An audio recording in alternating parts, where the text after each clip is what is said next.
बौद्धिज्म एक विचार है जो आपको लॉजिक की तरफ लेके जाता है। ये किसी ईश्वर की पूजा करने के लिए प्रेरित नहीं करता। ये नहीं कहता है कि आपको 1 महीने का उपवास रखना होता है। ये नहीं कहता है कि इसके लिए आपको किसी पहाड़ के दुरस्त कंदरा में जाके जल चढ़ाना, ये सब नहीं बोलता। ये बोलता है किसी चीज को ऐसे ही आंख मूंद के मत मान लीजिए, पहले आप जानिए। पर्सनली सर, आप ईश्वरीय और दैवीय शक्ति में बिलीव करते हैं कि आप बुद्धिज्म के रास्ते पे चलते हैं? मैं तो पर्सनली सिर्फ अपनी शक्ति पर यकीन करता हूँ, मनुष्यों की शक्ति पर। मनुष्यों ने ही इस दुनिया को बनाया है। आप जिस माइक से मेरा इंटरव्यू ले रहे हैं, जिस चश्मा से देख रहे हैं, जो कपड़ा पहन रहे हैं, जिस घड़ी से टाइम देख रहे हैं, जो जूता पहन करके खड़ा है ताकि आपका पैर बच सके, जिस गाड़ी से आए होंगे, एवरीथिंग मेड बाय पीपल। उसके शक्ति पर न भरोसा करेंगे, हम जिसके शक्ति को जानते हैं उसी पर भरोसा करेंगे। तो इसलिए हम तो मनुष्यों की शक्ति पर ही यकीन करते। बुद्ध भी मनुष्य थे, उनके पास वो शक्ति थी कि वो तर्क के आधार पर और प्रेम के आधार पर अहिंसा के मार्ग पर चलने को लोगों को प्रेरित करते थे, और उनके प्रेरणा से कई लोगों ने हिंसा का मार्ग छोड़ दिया। आप जितने भगवानों को जानते होंगे, उन्होंने गलत लोगों के विनाश के लिए हथियार उठाया। बुद्ध ने भी गलत विचारों और गलत लोगों का नाश किया बिना हथियार के। तो आप क्या चाहते हैं, विवादों का निपटारा हथियार से हो या बिना हथियार का हो? अगर विवादों का निपटारा शांतिपूर्ण तरीके से बिना हथियार का आप चाहते हैं तो आपको बुद्ध के रास्ते पे ही मिल सकता है। जब भी कभी भारत हिंदू राष्ट्र घोषित होगा तो वह दिन इस देश के लिए बहुत दुर्भाग्य का दिन होगा। आपने इस बौद्ध धम्म दीक्षा कार्यक्रम में शामिल हुए लोगों को बताया है कि तार्किक और लॉजिकल बनना क्यों जरूरी है सर? तार्किक और लॉजिकल बनना समाज के लोगों को। नहीं, आप अगर तार्किक और लॉजिकल नहीं बनिएगा तो फिर आप जिंदगी भर अंधभक्त होते रहिएगा, और व्यक्ति को गुलामी के रास्ते पर ले जाती है। क्या आप गुलाम रहना चाहते हैं? अगर आप चाहते हैं कि आजाद जिंदगी जी सके, स्वतंत्र हो, आपके मन पर सिर्फ आपका नियंत्रण हो, तो इसके लिए जरूरी है कि आपको लॉजिकल बनना होगा।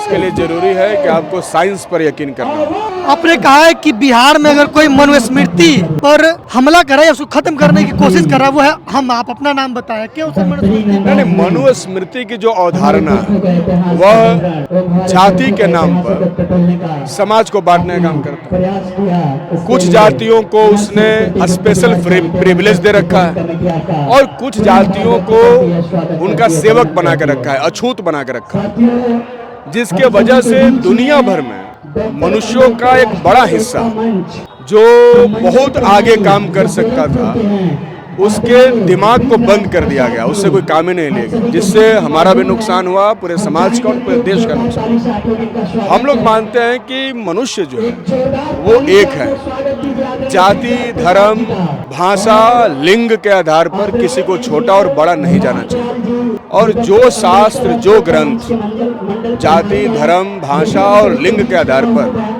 मनुष्यों में विभेद करता है, निश्चित तौर पर उसका नाश होना चाहिए। तो कुछ लोग उसको धार्मिक ग्रंथ मानते हैं, क्या कहना चाहेंगे? अगर वो धार्मिक ग्रंथ है तब तो और भी गलत है, तब तो उसे जरूर खत्म होना चाहिए।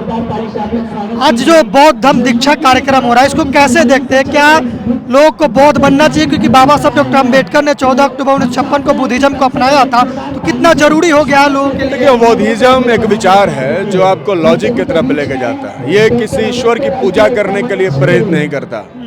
ये नहीं कहता है कि आपको 1 महीने का उपवास रखना होता है। ये नहीं कहता है कि इसके लिए आपको किसी पहाड़ के दुरस्त कंदरा में जाके जल चढ़ाना, ये सब नहीं बोलता। इसमें है ही क्या?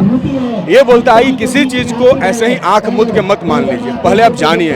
पर्सनली सर, आप ईश्वरीय और दैवीय शक्ति में बिलीव करते हैं कि आप बुद्धिज्म के रास्ते पे चलते हैं? मैं तो पर्सनली सिर्फ अपनी शक्ति पर यकीन करता हूँ, मनुष्यों की शक्ति पर। मनुष्यों ने ही इस दुनिया को बनाया है। आप जिस माइक से मेरा इंटरव्यू ले रहे हैं, जिस चश्मा से देख रहे हैं, जो कपड़ा पहन रहे हैं, जिस घड़ी से टाइम देख रहे हैं, जो जूता पहन करके खड़ा है ताकि आपका पैर बच सके, जिस गाड़ी से आए होंगे, एवरीथिंग मेड बाय पीपल। तो उसके शक्ति पर न भरोसा करेंगे, हम जिसके शक्ति को जानते हैं उसी पर भरोसा करेंगे। तो इसलिए हम तो मनुष्यों की शक्ति पर ही यकीन करते हैं। बुद्ध भी मनुष्य थे, उनके पास वो शक्ति थी कि वो तर्क के आधार पर और प्रेम के आधार पर अहिंसा के मार्ग पर चलने को लोगों को प्रेरित करते थे, और उनके प्रेरणा से कई लोगों ने हिंसा का मार्ग छोड़ दिया। आप जितने भगवानों को जानते होंगे, उन्होंने गलत लोगों के विनाश के लिए हथियार उठाया। बुद्ध ने भी गलत विचारों और गलत लोगों का नाश किया बिना हथियार के। तो आप क्या चाहते हैं, विवादों का निपटारा हथियार से हो या बिना हथियार का हो? अगर विवादों का निपटारा शांतिपूर्ण तरीके से बिना हथियार का आप चाहते हैं तो आपको बुद्ध के रास्ते पे ही मिल सकता है। आप लोग आरएसएस के आलोचक हैं, वो लोग अब 100 साल हो गया आरएसएस की स्थापना का और शताब्दी वर्ष मना रहे हैं और उसकी तारीफें कर रहे हैं, लेकिन आप लोग आलोचना करते हैं, कैसे देख रहे हैं? आरएसएस की आलोचना इसलिए है कि आरएसएस देश को हिंदू बनाम मुस्लिम के रूप में देखती है। वो देश को हिंदू राष्ट्र बनाना चाहते हैं। बाबा साहब डॉक्टर अम्बेडकर ने कहा था कि जब भी कभी भारत हिंदू राष्ट्र घोषित होगा तो वह दिन इस देश के लिए बहुत दुर्भाग्य का दिन होगा। तो अब अगर आप बाबा साहब को मानेंगे तो आपको आरएसएस की आलोचना करनी ही पड़ेगी। आप दोनों साथ लेकर नहीं चल सकते हैं ना, दोनों साथ लेकर नहीं चल सकते, इसलिए हम बाबा साहब को मानते हैं, इसलिए हम उनकी आलोचना। आपको लगता है कि अगर हिंदू राष्ट्र बनेगा तो देश के लिए त्रासदी है, नुकसान है? आपको लगता है कि बाबा साहब ने जो कहा वो सही कहा? अगर आपको लगता है तो ये सही है।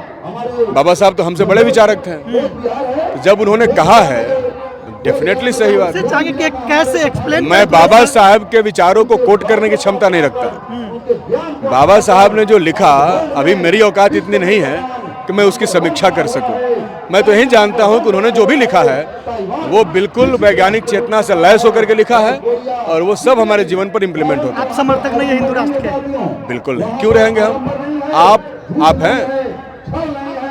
कैसा राष्ट्र चाहते हैं सर? हम लोग समतामूलक समाज चाहते हैं, राष्ट्र कैसा? समाजवादी राष्ट्र चाहते हैं जहां किसी भी धर्म के हर व्यक्ति का बराबर अधिकार हो। व्यक्ति को उनके धर्म और जाति के नाम पर अलग अलग नहीं देखा जाए। ये समतामूलक समाज है, ये समाजवादी समाज।